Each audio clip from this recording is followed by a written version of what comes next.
Still under the fundamental analysis, and time to move to chapter 1.3 from part 1 or from the first part. And under the what to look for factors here on binaryoptions.net.au, we're going to take a look at 5 different major economies of the world. We're going to start with the United States of America, and then going to UK, Eurozone, of course, Australia and Canada. And under the what to look for chapter, we look at the most important economic factors that influence those economies and how to interpret them. Here, under this first part, we'll just list them and shortly explain or briefly explain some of them. But as we move into our project, not on the second part, but on the third part, we'll take a look at the more at each and every one of these indicators and see what they mean, when they are going to be released, at what hour, at what time of the day, at what day during the month, and how to interpret the potential release. So the first will begin with the United States of America, and this is not by let's say by chance, because the USA is the biggest economy in the world. And the companies, for example, that make up for the Dow Jones 30 basically are all globalized. So what is happening in the United States is actually affecting the whole world. Even when such a company like Coca-Cola or IBM or you name it, that has a global presence in 100 plus countries. So even when such a company announces earnings or something like this, the result influences the whole world. And under the United States, we're going to take a look at the ISM manufacturing PMI. Now, ISM manufacturing PMI comes from the ISM means the Institute for Supply Management, and this is a survey that shows the manufacturing PMI in a specific area. You will see that the manufacturing PMI has a value of 50, and 50 being basically the break-even point, if you want. Anything that is above 50 means an economy that is expanding or a booming economy, and anything that is below 50 means an economy that it is in recession. So an economy that goes below zero growth rate. Now, the higher the value, of course, the better the economic situation in that specific country. So printings like 58, 59, 60 are health printings, though higher numbers like over 60 tends to show an overheating economy, and lower values like below 40 tends to show a troubled economy. So something like 53, 55 means a nice space for growth. Then the construction spending, this is extremely important. How much companies are spending on the construction field. The factory orders, and the factory orders is coming in a percentage wise. There is if they increase or decrease on a month to month basis, and this gives the pace of the economy. Then of course the economic optimism and challenger job cuts and ADP non-farm employment change. For example, the ADP non-farm employment change, these are the private payrolls, and these are to be released on every first Wednesday on each month. So every first Wednesday of each month, the week with the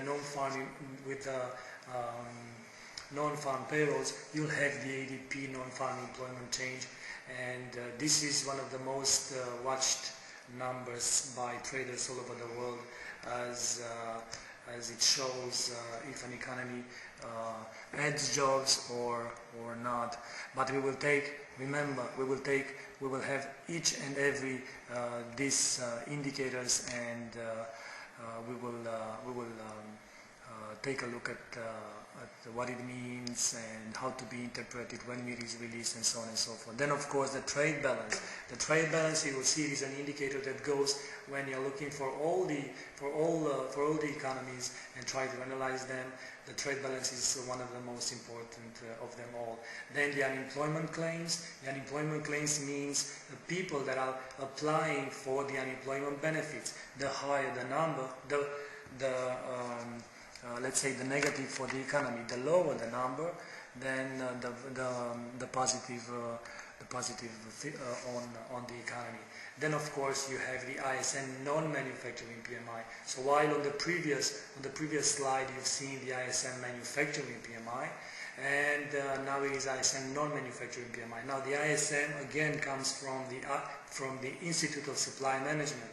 It is a survey, and this shows again above the 50 expansion, below the 50 means recession.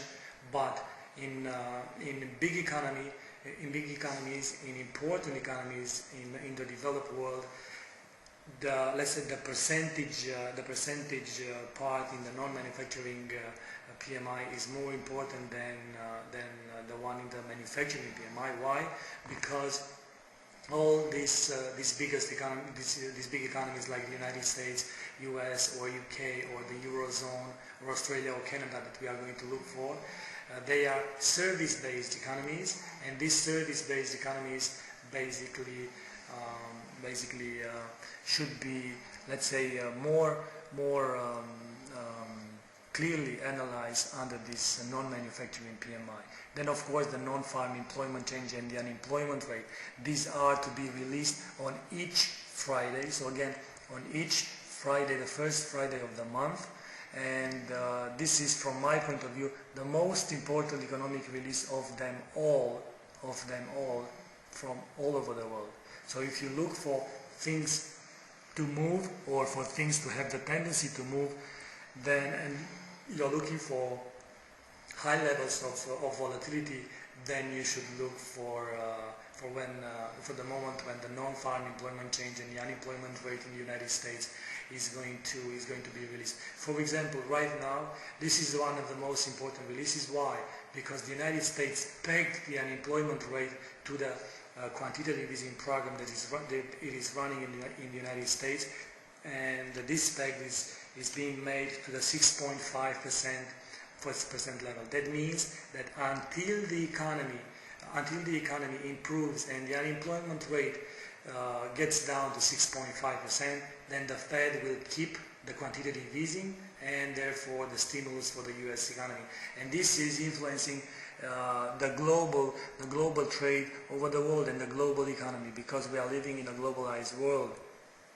Then of course the retail sales, this is one of the most let's say this is the common measure for all the economies. You'll see the retail sales. Then the PPI means the purchasing price index, producer price index. Sorry, and this is measuring the level of inflation from the producers. It is not the same like the CPI. You'll see later the CPI, the Consumer Price Index, which is the measure move, and normally it is the favored measure move of central banks when they are measuring inflation. And remember, central banks have the mandate to watch out for inflation, but we'll get to that later. The University of Michigan Consumer Sentiment and the Empire State Manufacturing Index. Building permits, of course, play an important role, as this being the permits on a monthly basis that are being released, and these are important for an economy. For example, if you have an increase in building permits from one month to another, or you see a trend in increasing in building permits, it means that there are some buildings that are going to be built, and this implies jobs, this implies sales, because in order to build buildings, then you need to have furniture for them, and this implies home sales, and so on and so forth, taxes for the state, and so on and so forth. And all in all, looks good for the overall economy. Now stay tuned for the next recording to move on, please. We are only in the United States, so stay tuned, please.